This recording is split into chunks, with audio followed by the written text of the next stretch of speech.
I don't see how I can make this any clearer. You can't have it both ways. So if you really feel that you can't give up your stock in Japot, something that is clearly in the best interest of this company, then maybe you don't belong in the executive suite here after all. You firing me? Not yet. But I really don't see how you can continue working here and be a major stockholder in a competitive firm.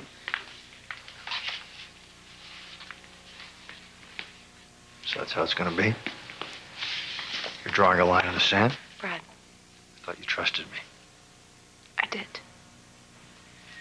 Not enough.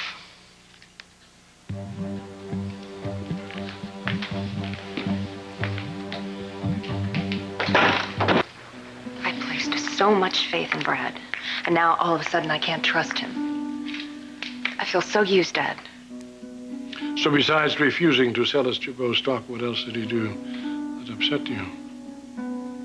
Well, he's locked horns with Neil a few times over the rollout date of our new line. What do you think about that? Do you agree with him? I have to admit, so far everything has turned out great. Well, in that case, let your temper cool down a little before you do something that could become a deal breaker. I gave him a direct order as CEO of the company, which he refused to obey. Now, how am I supposed to work with someone who has so little respect for my authority? So this is not just about disloyalty and conflict of interest. This is about Brackhart's disobedience. I'm not saying... You make it sound like Brad's some unruly little puppy. Well, in many ways he is. Think about it. You've been treating him like a partner. You've given him a lot of autonomy. Now you're trying to impose some discipline. He's rebelling. Well, we may have been working hand in glove, but I've always made it clear to him who's boss. And if he can't handle that... I agree with you. Then you need to let him go. But before you do that, think. He's spearheading the launch of the new product line. By letting him go now, you would endanger that. Is that what you want? So for that, I have to knuckle under? Dad, can you imagine what kind of precedent I'd be setting?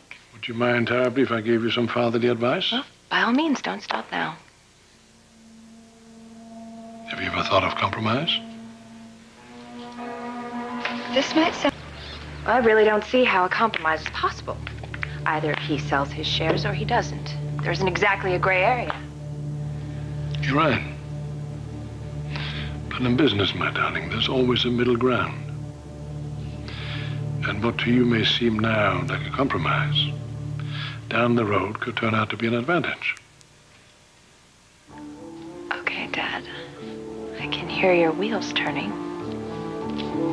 What have you got in mind?